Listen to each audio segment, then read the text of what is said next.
My husband divorced me via email while I was overseas on business and withdrew $350 from our joint account. My name is Catherine Bellwether, but my closest friends still call me by my childhood nickname, Kate. I'm 48 years old, and I've spent most of my adult life working for Pharmacorp International, a multinational pharmaceutical giant headquartered in Chicago. I'm currently a senior marketing director, a demanding job that requires constant travel and long hours, but I enjoy the challenge and am proud of what I've accomplished on my own. My personal life, until recently, seemed like a picture of stability. A 22-year marriage to Mark and a beautiful home in quiet Evanston that we built together, or at least that's what I blindly believed. We don't have children, but our careers and our home are our shared passions. But that perfect picture was shattered into 100 pieces on a fateful night 3 weeks ago, in a city thousands of miles away from home. The antique clock on the silk-covered wall of my luxury hotel room in London's Mayfair district struck 11 p.m. I had just returned from a long day, which ended with the successful signing of a crucial new drug distribution contract for Pharmacorp after several rounds of intense negotiations. My body was aching from fatigue and jet lag, but my heart was filled with a quiet sense of triumph. I settled into a comfortable armchair, opened my company laptop, and planned to send a quick email summary to my boss, David Miller, before sinking into the inviting king-size bed.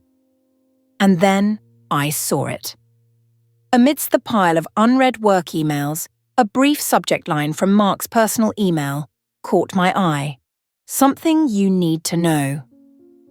A sense of curiosity and confusion crept over me. Mark rarely emailed me when I was away on business. We usually called or texted. Was it something urgent? Or did he have some good news to share? I clicked open the email. No warm greetings. No questions about the business trip. No lengthy explanations.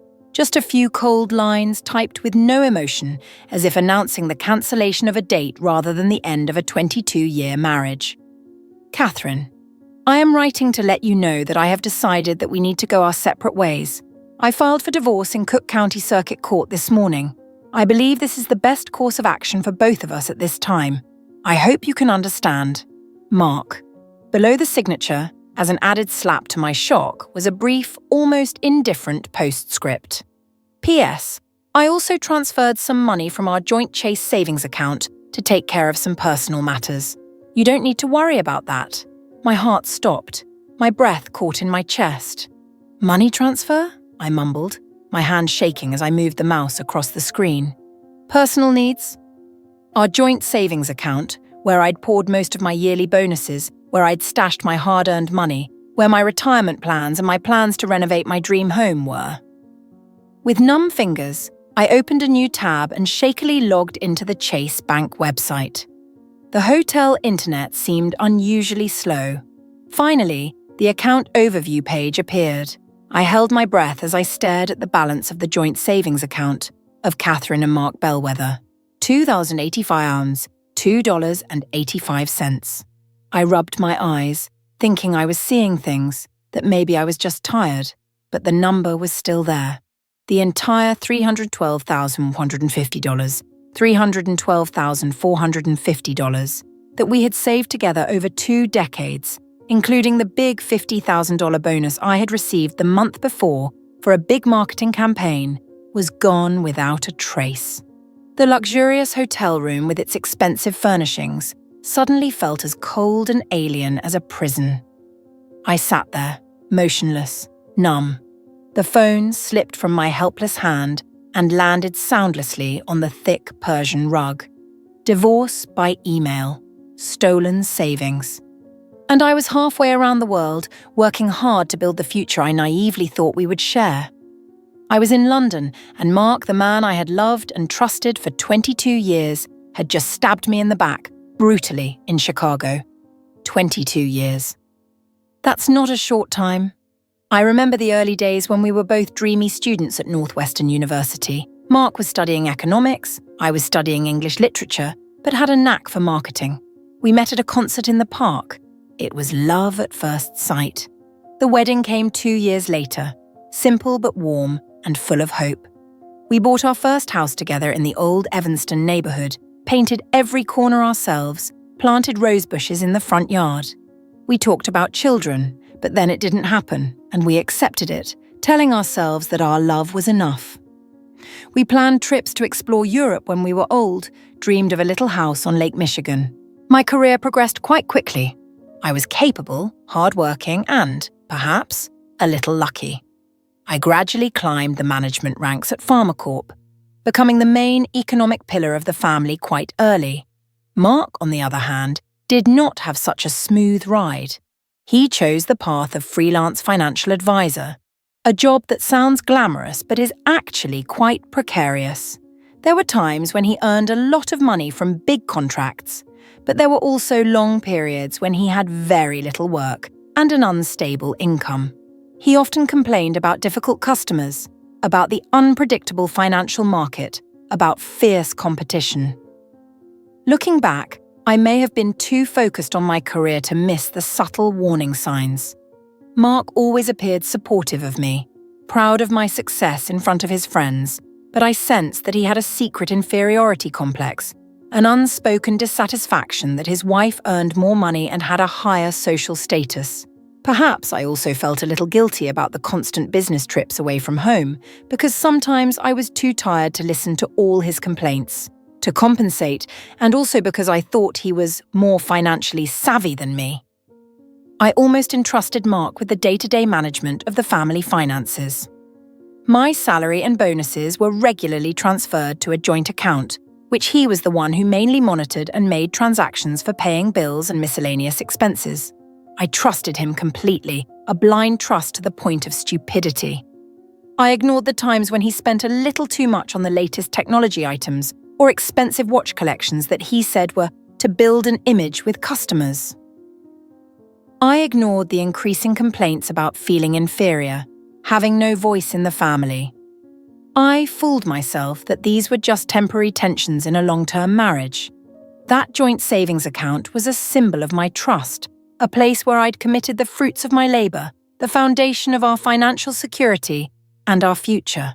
$312,450. That number haunted me. It wasn't just the money. It was 22 years of sacrifice, of sleepless nights, of grueling flights, of plans for a comfortable retirement gone awry.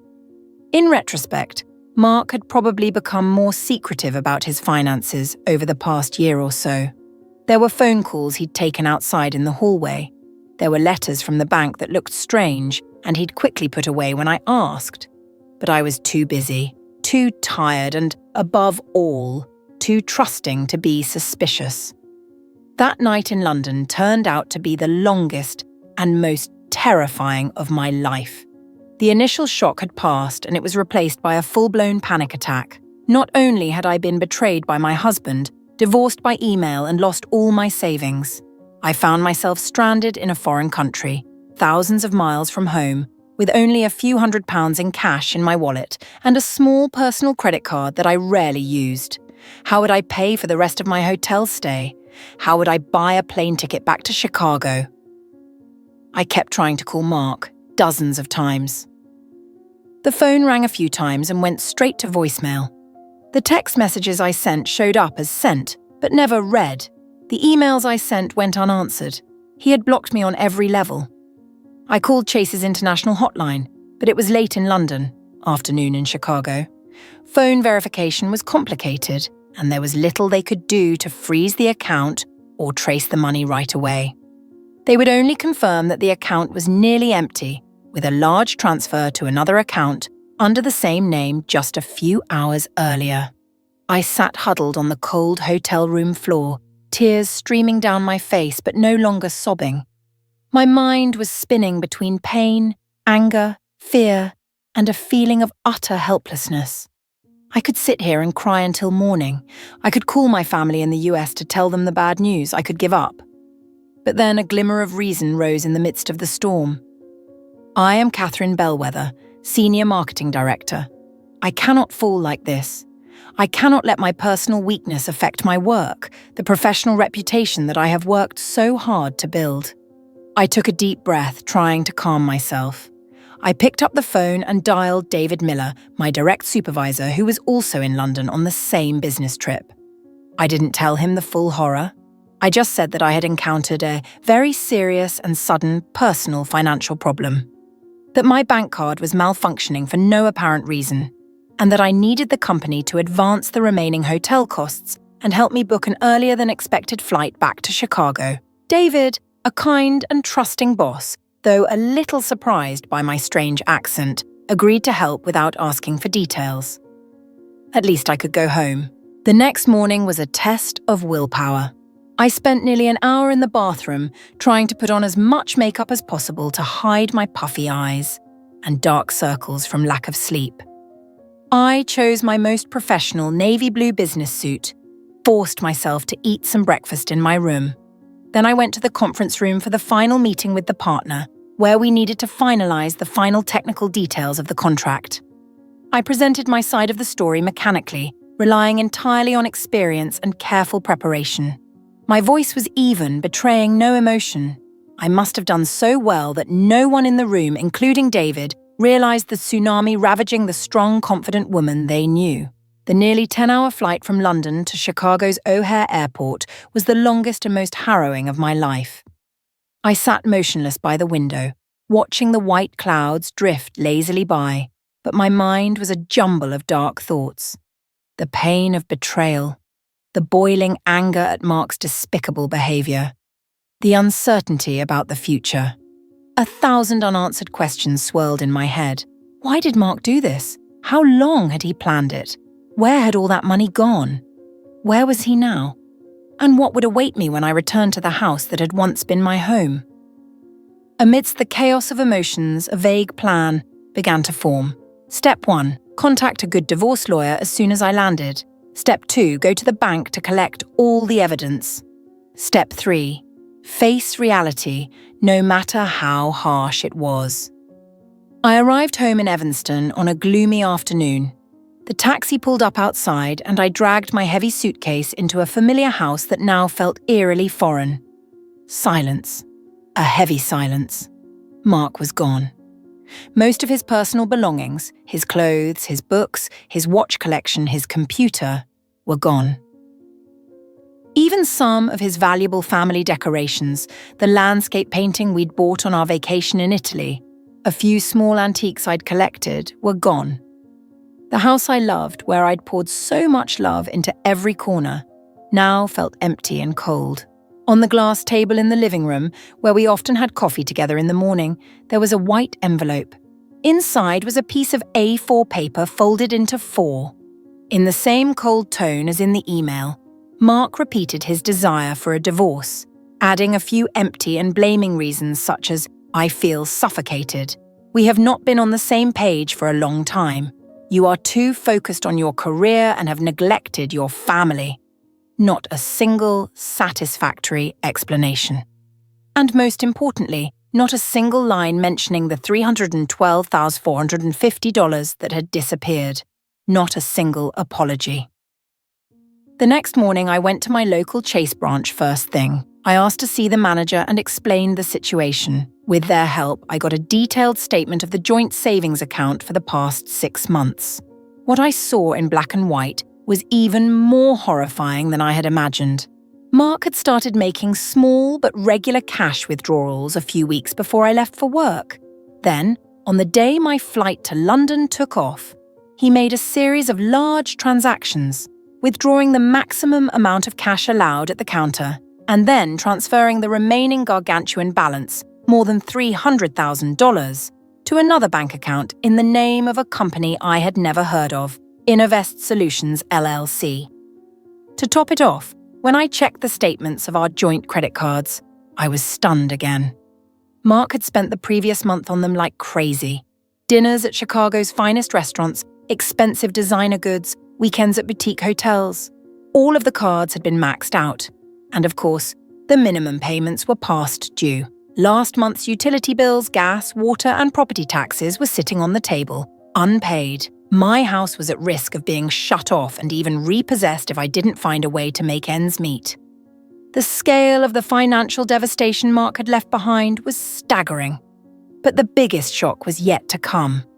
In the pile of credit card bills I was trying to sort through, I came across one that had been left under Mark's desk. It was from an American Express Platinum card in his name, but linked to a joint account. Scrolling through the items, my eyes fell on a series of suspicious transactions. A nearly $15,000 diamond ring from Tiffany & Company, a two-person vacation to St. Bart's that included business-class airfare and a five-star resort suite, and countless romantic dinners at restaurants I knew he'd never take me to. The name on the ticket wasn't Catherine Bellwether. It was Tiffany Reed. Tiffany Reed. The name sounded familiar. I searched my memory. Wasn't she the young, beautiful assistant who had just been hired by the consulting firm Mark occasionally worked with? The blonde I'd seen once or twice at company parties. The one who always looked at Mark with a somewhat exaggerated admiration.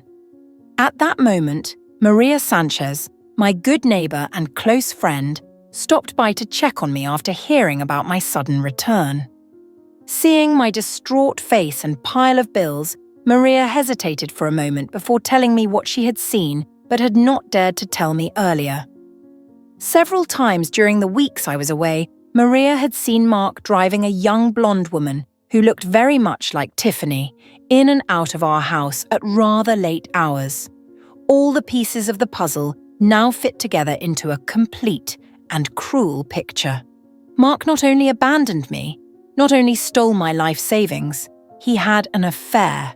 He had lied to me for a long time, using my own money to support and pamper his beautiful young lover. The pain of betrayal now multiplied, tearing my heart into pieces. It felt like it couldn't get any worse, but the subsequent financial investigation revealed another harsh truth. I hired Susan Davenport, a divorce attorney in Chicago known for her strength and determination.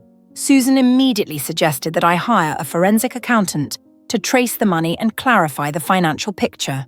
The investigation by the forensic accountant, a middle-aged man named Mr. Peterson, revealed a meticulously planned plan on Mark's part. This was not a midlife crisis or a sudden crush. Mark had been planning this for at least a year. He had secretly opened an account for the shell company Innovest Solutions LLC, where he was the sole member. He had been gradually transferring small amounts of money from consulting projects, which he had probably kept from me, into that account. He had researched Illinois property division and divorce laws to make the withdrawals and filings as efficiently as possible once I left the country. Mr. Peterson even discovered that Mark had secretly sold several small pieces of art from our joint collection to online galleries without telling me. The level of deceit and calculation from the man I shared my bed with for 22 years makes me shudder with disgust. Faced with the harsh reality and scale of the betrayal, I knew I couldn't continue to wallow in pain and despair. I could lose my money, lose my husband, but I couldn't lose myself. I had to fight. Fight for justice. Fight to protect my future. Fight to show Mark that he couldn't destroy me so easily. Susan Davenport became my commander-in-chief in this legal battle. She was not only astute in the law, but also very perceptive in her understanding of psychology. She helped me see the situation clearly, set realistic goals, and develop a solid strategy. I also had Maria, my best friend, who was always there to cheer me up, cooking me hot meals when I forgot to eat, and David Miller, my boss, who was furious on my behalf after hearing about the situation and made every effort to make things easier at work so that I could focus on my personal matters. I realized that the skills I had developed throughout my career, organization, detailed planning, analyzing complex data, negotiating with difficult partners, were now invaluable in this personal battle. I turned my pain into motivation, my anger into energy for action. I organized all the evidence, bank statements from the last 10 years, pay stubs, bonus certificates, financial emails with Mark, credit card bills, evidence of Mark's infidelity, forensic accounting reports. Everything was neatly and scientifically arranged in thick files. The biggest challenge was financial. Hiring a good lawyer and a forensic accountant in Chicago wasn't cheap. My small personal savings were quickly depleting. I had to make some tough decisions, selling the sports car I'd given myself after my last promotion, and selling some of my personal jewelry. This only strengthened my resolve to get back the money Mark had stolen. Susan Davenport, based on the solid evidence we had gathered, filed a lawsuit against Mark on my behalf. The lawsuit not only asks the court to distribute the assets equitably, meaning that I should receive a significantly larger share due to Mark's outstanding contributions and fraudulent conduct, but also accuses Mark of financial fraud and breach of fiduciary duty in managing the joint assets. We ask the court to immediately freeze all accounts and assets that we can identify belonging to Mark and the shell company Innovest Solutions LLC. We also ask that Mark repay the entire $312,450 he misappropriated and be responsible for all of my legal fees. The legal battle was more intense and prolonged than I expected. Mark and his team of lawyers used every trick in the book to delay, dodge, and counter. They made flimsy claims that the money was used to pay off joint business debts, which they could not prove, that I had tacitly agreed to let him use the money, and even tried to smear my image, claiming that I was a workaholic wife who neglected the family, leaving Mark with no other choice. But those words could not hide the harsh truth. The evidence of Mark's systematic financial fraud was overwhelming. The divorce emails sent while I was overseas, the emptying of our joint savings account, evidence of his affair with Tiffany Reed, and the use of our joint money to support her. All of this was presented in a clear and convincing manner by attorney Susan Davenport in court. The picture of a cheating, greedy, cowardly husband emerged clearly. Finally, after many tense hearings, the judge made his decision, and justice was on my side. The Cook County Court sided with Catherine Bellwether. The judge found that Mark's actions constituted a serious breach of fiduciary duty and a clear indication of financial fraud. The court ordered Mark to repay me the majority of the money he had misappropriated, not the entire $312,450, as some of it had been irretrievably squandered, but a substantial amount, close to $250,000. In addition, because of my outstanding financial contributions during the marriage and Mark's fraudulent conduct, the court decided that I should retain full ownership of the Evanston home. Mark did not receive any portion of the value of the home. Furthermore, Mark was ordered to pay all of my legal fees and costs. It was a resounding legal victory. Mark lost nearly everything. The money he had to pay me back, combined with his own legal fees, left him virtually bankrupt. His shell company, Innovest Solutions LLC, was shut down. His professional reputation was ruined. I heard Tiffany Reed quickly flew away when she saw her lover was penniless.